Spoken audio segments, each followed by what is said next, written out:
You're listening to Crazy Shit in Real Estate. You'll be amazed at all these wild but true situations that others have found themselves in. Because on this show, you'll hear uncensored, unbelievable stories from the world of real estate. I'm Leigh Brown. Let's dive right in. Before you get the rest of the story, I'd love to share a quick message from today's sponsor. Hey y'all, just going to take a quick break from this conversation to let you know about the sponsor of today's episode. That sponsor is, well, frankly, it's me. It's Leigh Brown University. Look, it's no secret that real estate is crazy competitive, getting more so every day. And when the pie doesn't get any bigger, but the people wanting a piece of it do, you've got to figure out a competitive advantage. And that's why I created Leigh Brown University. It's everything you need from soup to nuts, cradle to grave, point A to point B, whatever point B is. Each of you has different goals. So maybe you're a new to the career realtor, or you're a super experienced pro who can't figure out that next level. There's something in my course that's going to help you break through. It's designed for you before I even met you. So enroll in Leigh Brown University today. You go to www.leighrownu.com. and I'll see you there. Now, back to this amazing content. Hey, how are you doing, Casanova? Hey, I'm doing good, Leigh. How are you? I'm just excited to get to say Casanova because I want to sing like that song from the 80s, Casanova. But you know, you probably hear that all the time, right? I do. It all good, though. I appreciate you having me on here. Well, thank you for coming on. All good. And I already had somebody ask me today, they're like, why are you dressed up in a Zoom world? I'm like, because what am I going to do? Lay around in pajamas all day? That doesn't get anything done. I love it. What's on your shirt? It says Evolve. So normally it's funny because normally I wear my shirts. It's called DreamNation, and that's my podcast. But yeah, I had this shirt on and I felt that it would be a good day. So I just decided to keep it on, the Evolve shirt. Well, all I could see was the VE, and I thought it was love. And so I guess Evolve should involve love if we do it the right way. It does. I mean, yeah, you can kind of LOV. We do this. Right, yeah. It's like the word scramble in the Sunday paper, right? Oh, wait, you're too young to know Sunday paper. It's okay. I'm not that young. I mean, I know the Sunday paper. Now, if we start talking about the phone book, then maybe. But I think the Sunday paper, people still... They have some classifieds in the Sunday paper sometimes that has some value. Honey, they have the obituaries. That's what I take it for, so I can see who has passed, because that's what matters. But I remember when my grandmother quit reading the paper was when she said, everybody I know has died and these people are younger than me. And she quit reading the paper altogether because she was 92 when she passed. And she said there was no reason to look at it anymore. Right. All right, so, welcome to my show. So this is Crazy Shit in Real Estate. And my audience likes hearing these conversations beforehand. So I've been recording the whole time. So ha ha ha. And this, look, you're like, wait, what? All good. I love it. So we're on YouTube. And if you're my audio listeners, you know that we moved over to the video format earlier this year because you people like to look at people. So if you want to look at me and if you want to see Casanova, you're going to have to go over to YouTube, and my YouTube people are like, what is she talking about? There's 3 years worth of episodes y'all missed, so you should go listen on iTunes. But we've got Casanova Brooks with us today. Casanova, thanks for being on the show. Thank you for having me. All right, so tell my people a little bit about yourself, where you're located, what do you do, and any little tidbits they should know to know Casanova. I'm going to have to do that every time. I love it. Yeah, so I would say first and foremost, I'm just a relationship builder. I'm here now in Omaha, Nebraska, by way of Chicago. So I'm originally from south side of Chicago, raised by a single mom. Grandma kind of stepped in to help lead the way of being my father. So I was raised by two strong women, grew up just as a lot of people that are in inner cities. I grew up with a lack of resources, but my mind was always the one thing that I think never diminished. I always had big dreams. I always had big goals. And yeah, I would say I'm no stranger to adversity. When I was 8, 2 of my best friends drowned, and I was supposed to be right there with them. When I was 15, I was diagnosed with stage 4 lymphoma cancer. So I went through 2 years of chemo, everything that for the most part anybody else experiences from the C word. And then give me 1 second, because I got my dog who's right here at the door, and normally she's not, but my son's home. And do you have an editor? Otherwise, this is crazy shit in real estate. I do have an editor, but I kind of love this because your dog hears your voice and wants your love. And I already thought your shirt said love on it. So go get your dog. Right. CJ, put Zoe in the kennel. Thank you. So CJ's a good listener, so that makes you a good dad. And Zoe loves your voice, which makes you a good pet dad. Those things add up to tell us something about how you came through those experiences of loss and of challenge. Yeah, so that's what it was. And then 6 years ago, I had just moved here to Omaha, knew nobody, brand new city, state. And we moved here because I got a job. So my wife, and then at the time, my son, who's 8, in a couple of weeks, he actually turns 9, but he was 3 at that time. And so we moved here. My mom and grandma called me up and they say, hey, we want to move closer to you, Julie, and CJ. We want to move down to Omaha. So we say, okay, let's do it. And within 24 hours of my mom being here in Omaha, she went to the hospital. And then within 1 week's time, I lose my mom at that hospital. Subsequently, just because of all the transitioning that I was in normal in life, I also lost my job and the home that we currently had under contract, which is our first home. So all within a matter of about 2.5 weeks, I lost my mom, my job, and my home. So that was obviously one of my darkest times in my life. But within that next 9 months, brand new to real estate, I just got my license. I did 46 deals, $8 million in volume. I got the Rookie of the Year here in Nebraska. And the average home price in my market is about $187,000. So it wasn't like I was slanging $2 million Malibu homes. But it's been a fun road. It's been a fun journey. And yeah, there's definitely been a lot of crazy shit in real estate. Okay, so first of all, my heart broke when you said you lost your mom, but how grateful were you to have that last week, right? So, well, crazy enough, when it all happened, I was actually out of town. And why that is because I was transitioning from inside sales to outside sales. Why is because I just got my real estate license. So I knew that if I was working in a cubicle from a 9 to 5, I was never going to be able to build my real estate business because I had a kid and I had a wife who still wanted my time, right? So I'm like, okay, well, what am I going to do now? So I went and found a job that was outside sales. Well, this job, they were a Fortune 500 company, but the way that they do it is right when you get on, before you can get an outside sales territory, they want you to go up to Rochester, New York, and then complete their training. And so I didn't want to go, but I had to because we had our first house under contract. So if I didn't go, then I would have just instantly lost the house because they were going to re-verify employment and they would say, no, Casanova no longer works here. So crazy enough, when it all happened, I was actually not even in town. Now, me and my mom were talking, but it was a crazy, crazy time. And I was very close to my mom. So it was something that I definitely had to cope with. And then on the backside of that, I had my wife who was not only supporting me emotionally, but now she's supporting me financially because I don't even have a job. So I think it all propelled me to know that nothing's promised. So you can't take anything for granted. You got to go out there. You got to get it.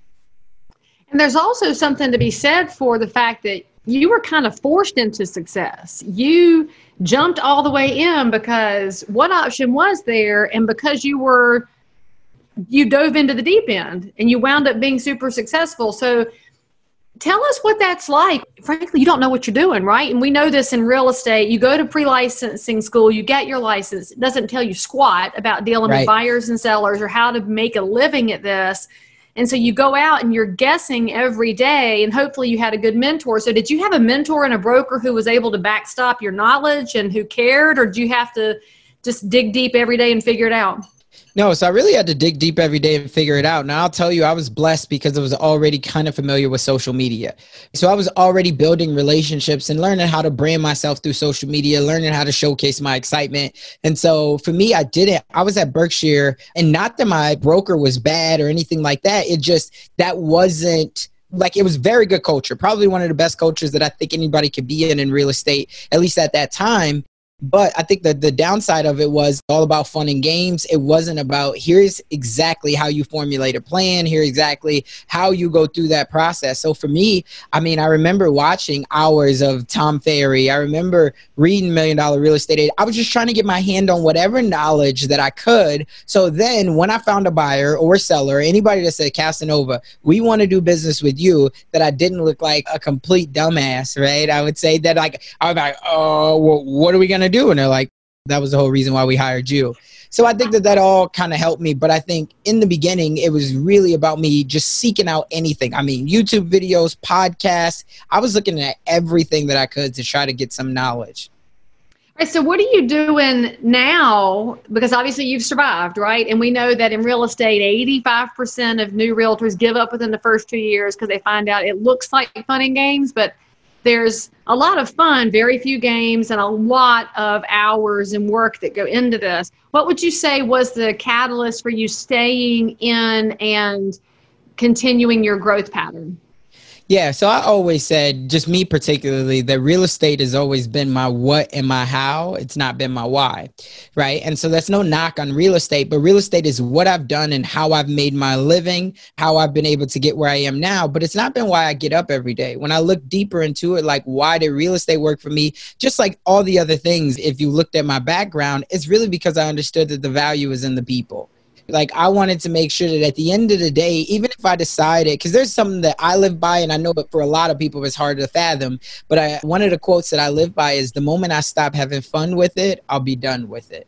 So the moment that it's no longer appealing to me, the moment that it no longer gets me excited, I'm ready to move on. Whereas for a lot of people, they stick it out. They want to go through that grind. But I feel like being faced with death so many times and being faced with adversity, I know that everything is so short. So you have to go out there. You have to find what makes you come alive. And so for me, how I was able to keep going was really the people. And then also I always just tried to spread as much excitement and contagious energy as possible. And I felt like when I gave that, somehow the law of reciprocity always gave me back, one, more business, but two, it gave me back more opportunity. So early on, where my mom, my grandma, my family never owned house, car, business, anything, I was able to buy investment properties. I was able to flip. And so it just kept something new, just always kept happening, to where it didn't feel like it was that mundane rut of where it's like, oh my God, I got to get out of this, because I didn't want to get into real estate to just own a job. Talk to me about that investment piece, because we know that in real estate, most realtors are panicked about investment properties because they don't understand it. They don't own them. They're scared to sell them because it's a numbers game as opposed to a, hey, how you doing game. It's a little different. And it takes a lot of guts to buy the first investment property, especially when if you don't come from a background where somebody's got their own empire. So talk to us about the decision of pulling the trigger on the first investment property, how you picked it. Give us a little bit of a story on that. I know you get to tell your crazy story, but you've got like a zillion different stories that you can tell, obviously. And I'm fascinated by realtors who take that plunge, because it's the serious key to a big financial future. Yeah, and not absolutely. that nobody wants to be Warren Buffett. I mean, you live near him, so you've probably seen his little ranch house. It's a really nice. You've driven by. I think everybody's been to Omaha drives by Warren Buffett's house to see the avocado tree. Yeah, they do. And it's crazy because it's not gated or anything. He's just a regular dude. It's crazy. He's just a regular dude. So yeah, I live probably about 10 minutes from him, but he lives in the heart of the city. So it's not like you're driving outside of the country to go find his house. I mean, his house was where we consider now West Omaha, which is the outskirts of the city. His house was that 50 years ago. So yeah, he's in the heart of it. But yeah, so as far as how I got into real estate investing, I think it's good to know that in the beginning, for me, I was always searching, right? I always knew I had big dreams. I always knew I wanted to do something, but I didn't know what that was. And I wound up, as I was working this W-2 job, I came across a YouTube video, and this guy had said, you got to figure out a way to be the Lord of your land. And I was like, oh, what does that mean, right? Ooh. And yeah, he was like, be the Lord of your land. And I was like, okay. And it struck a chord with me. And I was like, okay, I would love to be the Lord of my, because we always talk about the landlords. And especially like for me, when I grew up, it was apartments and everything. So it was always, there's the landlord. So you got to figure out a way to be the Lord of your land. And so I was like, okay, well, how exactly do I do that? And so I looked deeper into his story, and I noticed that he had now transitioned into being a developer and all these other things, being more of an influencer online, but he started out as a celebrity realtor. And he was up in like New Jersey, and he was working with affluent clients like football players and people like that. And I was like, oh, okay. So I was like, well, I don't know anything about investing in the real estate, but I do know I could get a license and then I could help other people buy, sell, and invest. So serve them. And then by way of that, I can get my commissions and then buy the real estate myself. And so that was the whole way. Like when I first got my license, my whole goal was never to be the number one realtor in the world. It was really because I wanted to get my license so I could buy my own investment properties and I could ultimately create a life by my design. And so that was why I decided to get in. And the mindset in taking the plunge is I understood that, again, if I wasn't going to go out there and build my own dreams, essentially I was going to build somebody else's. And so if I wanted to create things like mailbox money, like every single month, regardless if you believe it or not, between the 1st and the 5th, there's a lot of money being exchanged, whether it's to apartment complexes, through property managers, whether it's to private landlords. There's a lot of money being exchanged, and it's never going to go anywhere because people always need a place to live. And so that was a big deal for me, and that was the reason why I decided to take the pursuit. And yeah, it was definitely everything that I wanted, and I still own property now. So you live in one of the more affordable growing markets in the country. Nebraska has pretty attractive structure for being an investor. Do you buy just in the Omaha area or just in Nebraska, or do you buy elsewhere? What's your MO on where you buy? Yeah, absolutely. So for me, I'll be honest that I have just bought in Omaha. Not that I'm opposed to buying anywhere else, but it's really all about the relationships that you have, right? So especially if you're looking to buy like multifamilies, things like that, you really got to have at least some type of a relationship with like commercial brokers, because it's a different world out there when you try to get on the commercial side. And so for me, I've been able to build a lot of relationships with people here in Omaha that I haven't necessarily needed to go outside. Whereas like if you're in California, it's such a big place, right? It's hard to know who you trust, things like that, all these other things. But on top of that, it's just also hard to invest into California, because if you're trying to buy a multifamily property, you could be looking at $2.5 million, even on something that's not very good. And then there's no cash flow in that. And how do you come up with $500,000? Right, to then try to put down on that for the 20%. And so I've been fortunate enough as well to not only have the relationships, but also be able to do it in Omaha, where you can get an investment property for $150,000 to $200,000. And obviously the more doors that you put on it, it's going to go up. So I think I've just been lucky in that I haven't had to go outside of my market yet, but I'm definitely not opposed to going outside, especially because I know that there's a lot of growth going on in a lot of other areas that are not particularly the Midwest. So what that means is not only are you going to get the jobs, but you'll also just genuinely get the people, because they don't want to be in the winters and things like that, which is a benefit in itself. So hashtag people, if you are trying to buy in California and you can't afford it, you should call Casanova. I mean, that's the lesson here. Hello. You should always know somebody in a different market, because, yeah, the numbers are different. Okay, so of course the premise of my show is the crazy shit in real estate, and your life had all of its, opportunities, right? I mean, you can call them, some people will waller in it and some people decide to work through it. You decided to work through it. Now you have CJ and Zoe and your wife. What's her name? Julie, who, and I have my daughter whose name is Jada. Gina? Jada, like Jada Pinkett. Oh, like Jada Pinkett. Oh, so she's famous too, right? Who's older, CJ or Jada? What'd you say? Who's older, CJ or Jada? CJ, yeah. Jada is about to be, legit, she's about to be 3, but she's really going on 30. She's different. She's a different breed, I'll tell you. Yeah. She's going to be an Instagram influencer, isn't she? She's something. She's different. And I'll tell you, CJ always been a great kid, is a great kid. And he always had a lot of energy, very smart kid. But Jada's nothing like him. They're complete opposites. She's just as smart, but she imposes her will on the world. Like, it's just different. And I'm like, oh, and no one's ever been mean to her. She's never had to experience, like, she just, from the moment she wakes up, she just imposes her will on the world. So, yeah, it's funny. Like, you hear that nature and nurture thing, and you look at your kids, and you're like, y'all came out of the same gene pool. I don't know how did the Lord create all of this? But as parents, we have to guide it as much as we can. But to an extent, you got to sit back and watch and say, what what's the world going to say to this one?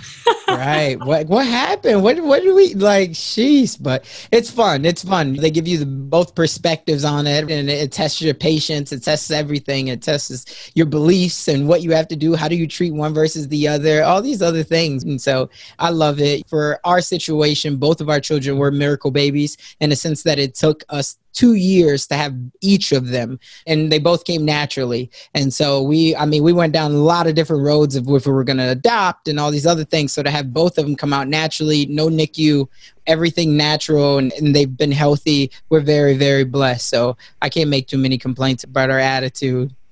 No, you better just pray for her future spouse, right? So that's one of my prayers at night is whoever winds up married to my kids. Once that comes, I'm high-fiving. Yo, this is you now.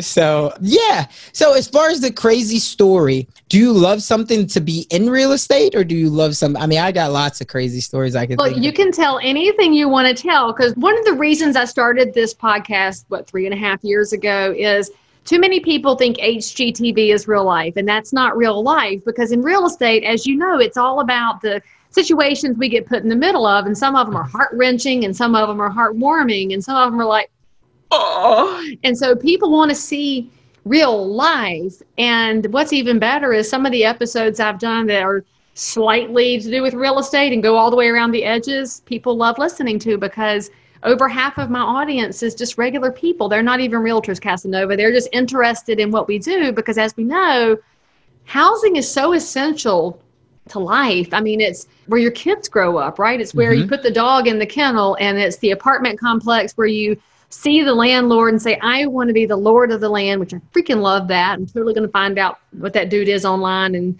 maybe talk to him further. And you see where you had a change in career, and suddenly you can knock the cover off the ball in a town with the College World Series, by the way, which I'm very upset that we didn't have CWS this year, because that's my favorite sporting event in all of sports. And you have to take Jada and CJ to CWS, because yeah, CJ's definitely been. Jada has not. But again, normally when you're doing a CWS, it's 90 degrees plus. I mean, you could catch an 80 degree, but Jada, we only last about 20 minutes for she set the whole park on fire. Yeah, but you know what? All those other fans will adopt her, because the coolest thing about CWS to me is that of all the sporting events, all the teams are nice to all the other fans, unlike the animosity that exists in other places. So I was out there a few years ago, and Carolina was in, and we beat LSU, which should never have happened.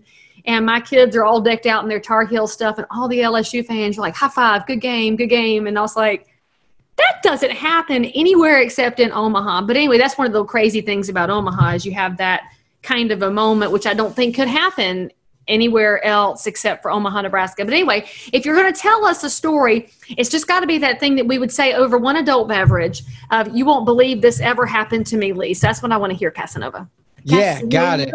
I'll tell you, even before I say it, there's a couple of different stories I feel like I could tell. And I'm a huge Duke fan. So I feel like I had to put that Hang on, how do I stop the recording right now? Even though I'm on this platform, I feel like Duke is the University of New Jersey in Durham. They're not part of us. I've been a diehard forever, and I'm sure that's a whole nother conversation that we don't have to get into, because we want to keep it all positive spirit on here. That's true, because I want you to notice what color the sky is in my background. Oh, it's Carolina blue, because God is a Tar Heel. But anyway, carry on, Casanova, carry on. We got 4 letters that we normally put around here. DOOK? Because that's how you spell it. GTHC. No, in all reality. So here's a story that I think is helpful to know, especially if you're in the investor world. So there's a couple different opportunities. One, let me tell you about the power of relationships. So there's a lady who, I knew her. She's not in real estate at all, but she's just always been a big supporter. And every time I would see her, I would just say, hey, I would say hi, thank you, all these other things. And we weren't that close. So long story short, she winds up giving me a call, and she says, hey, you know what? I got this lady that's at my church that's looking to sell her home, and she's just looking to move back to Virginia to be closer to her daughter and her grandson. And she said there's been a lot of people, specifically like wholesalers, that in the last month or two have reached out to her trying to get her to sell her property, things like that, but she's just not really comfortable with them. I wanted to see if you would go by and talk to him. So I was like, okay. So I go by, talk, and I tell her, I just lay it out there flat and clean. And I say, hey, you know, in the condition that your property is in right now, I think that you'd probably be looking to list this thing somewhere around $15,000. Now understand that, and the property was just like a little 3-bedroom, 1 slab ranch, but it had good bones in it, things like that. So I said 15,000. And she was living in there. She had inherited it after her husband had passed away about a year prior. So she married this guy. They lived together for a couple years in this house. He owned it. Then she inherits it. Now she just wants to sell it and move away. So I'm like, okay. So I say about $15,000. And she says, okay. And she says, well, I've already gotten a couple offers for around like 25,000 that people would buy it. And I was like, well, I understand if you can get those offers from them, I would tell you to definitely go ahead and sell that, because that's pretty good based off of the comparables. And I had all that right there with her so she could see it. And she was like, okay. And then, so that winds up being done. And about a day or two later, she says, Casanova, she said, I really love the way that you came in, that you just explained everything to me. And she said, and you mentioned that you buy property sometimes. And I said, yeah, sometimes. And she said, well, would you buy this property for me? And I said, I mean, I wasn't really planning on it, but I mean, potentially, how much would you sell it for? And she says, throw me a number. And then, so I said, okay, I'll get back to you. Well, before that end of the day was out and I ran it, for me, I was like, okay, well, if I was to buy this thing, I would have to buy it at more like $8,000. So I put in that offer. I said, if it was me, I would pay $8,000. Now I understand that you've already gotten a couple other offers for $25,000. So it's in no way meaning to disrespect you. And she said, you know what? Just because of the energy that you have and the way that I feel like you're going to take care of this property, I'm going to sell it to you for $8,000. So she sold me this property for $8,000. I then wound up putting up $31,000 into the property. So I was like all in for, and the video for anybody that's watching this, and especially if you're watching on YouTube, I have the actual whole flipping of the property from start to finish on my YouTube channel. So it's cool to see. But anyway, I put $31,000 into it, so I was all in for around $39,000. Do you know what that property is worth today? Do you still have it, or did you flip it? I still have it. I still have it. It's a rental. 140. I wish. I wish. No, it's worth about 103 today. That's right. solid. So I bought this property for $8,000. I put $31,000 into it, and it's worth now for 103. And I also rent this out for $900. Okay, so friends, the YouTube link for this transformation is down here in the comments and in the show notes. So you don't have to hunt too hard. The link is there for you. But I want you to notice the way Casanova handled this, because this is the difference between a professional realtor and somebody who has less than honorable intentions. The less than honorable intention person would have slid in and told her, you are not going to get 25. You should take my 8 and be happy with it. No, what he said is, I've run the numbers, and for the way that I invest and what I have to do to make this property work for me, this is my number. And I understand that you have other offers, and so it's totally your choice. There was no pressure applied. There was no game being played. There was no snaky language being used. And that's the difference, y'all. That's the difference. And that's why Casanova got this property. In fact, it's why he got introduced to this lady, because he was in friendly relationship with somebody else that she knew, not on behalf of getting the house, but because that's the way you're supposed to live life. And all of these things, if you build the relationship first, then you get to make the ask. If you make the ask first without the relationship, that's where you can put yourself in really muddy waters. And it doesn't have to be that way. I mean, it's a classic example of why doing the right thing and being super transparent still results in a win. She was Absolutely. happy. You've wound up with a great property, which I'm going to guess is probably one of the better opportunities at $900 a month in an increasingly expensive market. And we need more people buying investment properties in the neighborhoods where a house might cost $10,000 to $15,000, and making a good living environment for the tenant who can pay less than other tenants in a marketplace. There's a huge space for that. And I don't like to call it affordable housing, because that word always brings up big images of bad, nasty government ghettos. I talk about workforce housing and housing affordability, and and below market pricing for some tenants, because there's a space for this everywhere, because we have neighbors that need somewhere to live. We need good investors. We need more Casanova, because if you get the house, you're making a good environment for somebody else where they can raise their kids. Because CJ and Jada have a better chance in life because they've got a stable household with stable parents, and so they can do better in school. And if they didn't have that stable household, which you're also providing for some other family and their kids, you're giving somebody else some of the boost that CJ and Jada have. That's big. I mean, it's like ripple effect, life-changing big.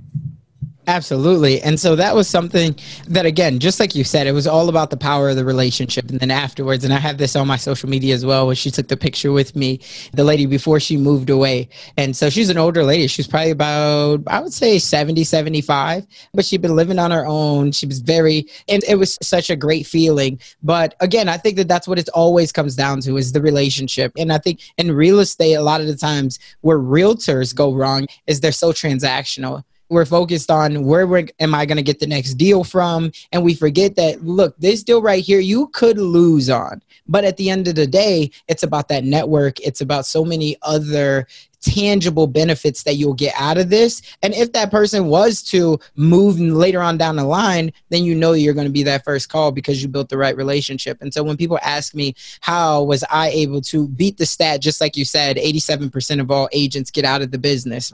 And that's not even talking about the ones who actually succeed at a high level. It's just the people who don't give up on their license. And so the way that you do that is really just by understanding that in this game, it's a contact sport. It's all about the relationships. And if you build off of that, I think that you'll be successful as anybody in your market or anybody around the country. But it's all about the relationships and the people. And let's also point out, I mean, I can already guess that a big piece of your why has to do with Julie and CJ and Jada. That's a big part of any dedicated husband and dad's life. And so if part of your why is to create an environment for them so that they don't grow up to be complete and total punks, and that your wife still loves you and adores you like you love and adore her, the way that you conduct business is a direct reflection of your why.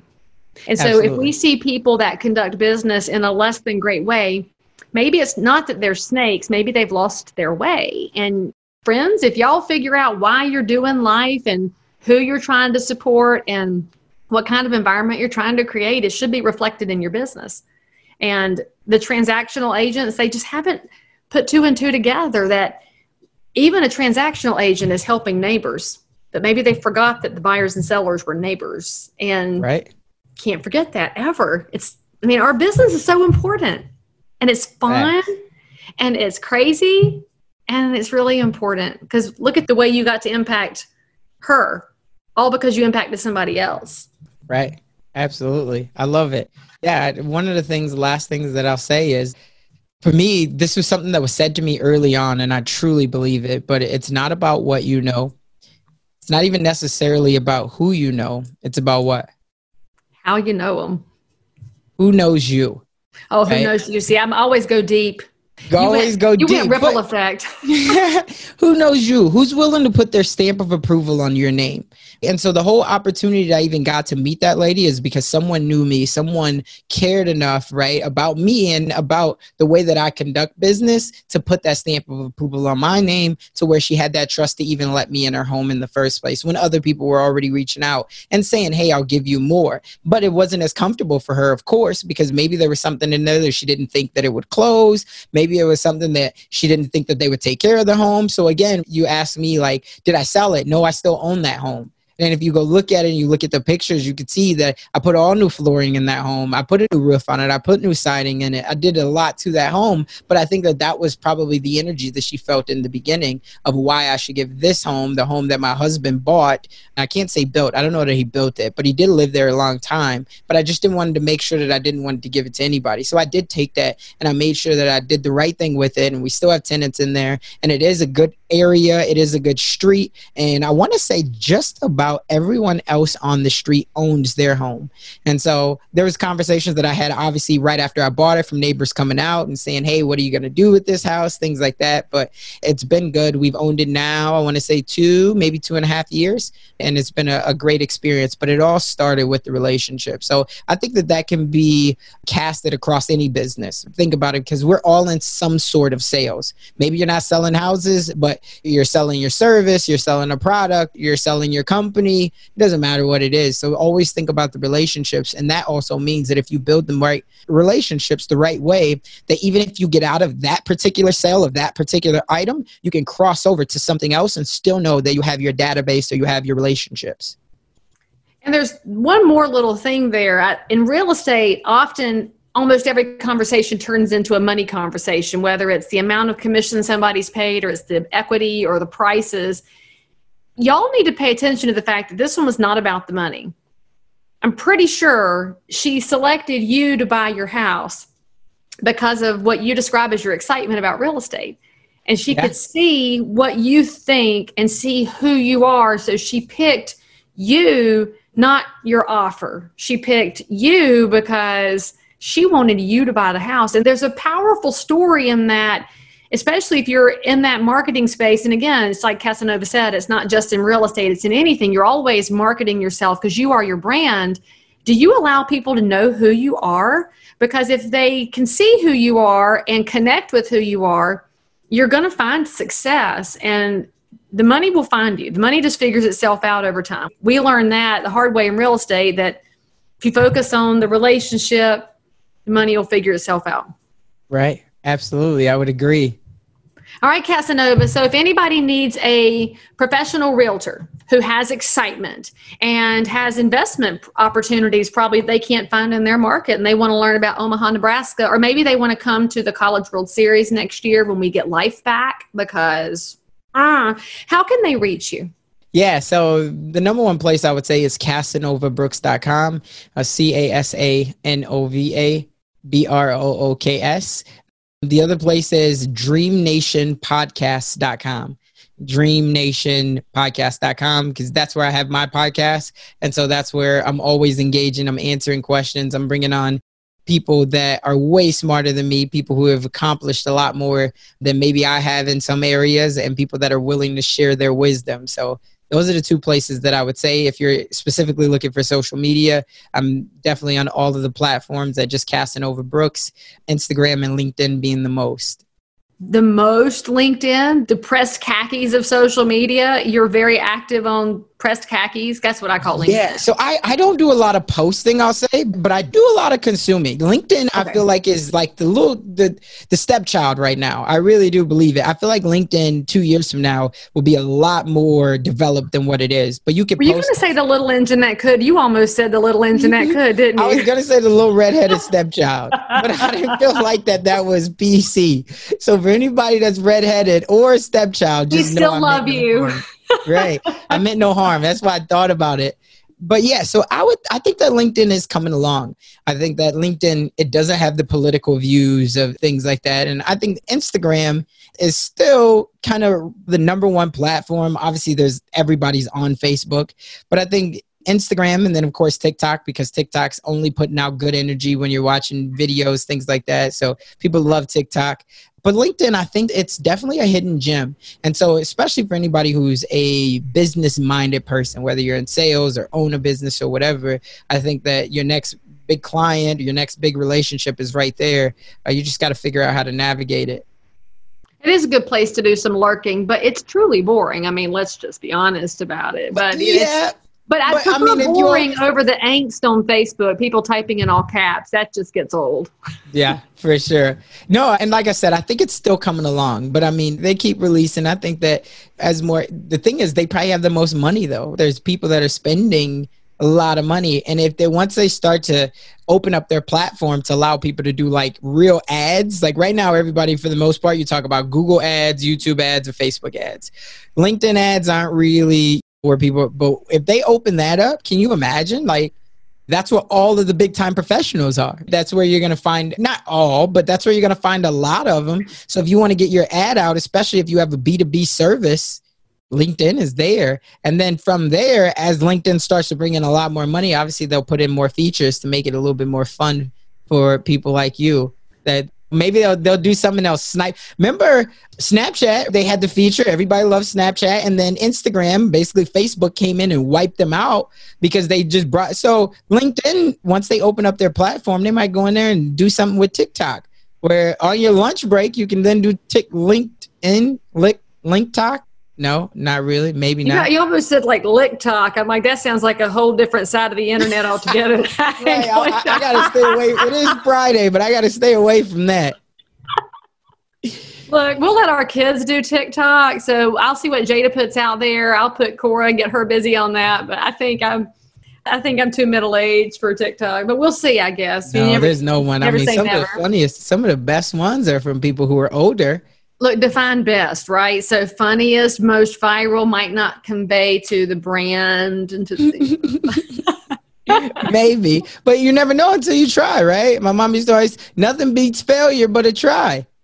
You're right. There is, what did Yoda say? There is no try. There's only do or do not do. Isn't that Yoda? I don't know. I'm not a Star Wars person, so I have to guess. Me neither. I don't really care for that, but it makes me odd. And you don't either, so we're both odd. And since we're both odd, that's why I'm so glad you came on the show. So Casanova, thank you for spending a little time with my audience today. Friends, I know y'all didn't write anything down because you never do. It's okay. All of his contact information, links, and subscribe post are in the show notes for this episode. Go check out the Dream Nation podcast, subscribe, give him 5 stars because we deserve 5 stars. And you should subscribe to this one and give me 5 stars because less than that and we cry because we seem really tough. But I mean, we're very sensitive people in real estate. And make sure that you come back for more because you never know what we're going to talk about next over here on Crazy Shit in Real Estate. And I hope y'all have a good one. We'll see you next time. As always, I'm so super thrilled that you joined in for more crazy shit. And if you're a realtor, investor, inspector, lender, or just a regular human being who happens to have an unbelievable story that you need to tell the world about, or frankly, you just need to one-up the story you just heard, then make sure to DM me on Instagram at Leigh Thomas Brown or tweet me at Leigh Brown or frankly any social network where you hang out. I'm there. And if you had some fun, then you totally want to subscribe so you don't miss out on any future episodes.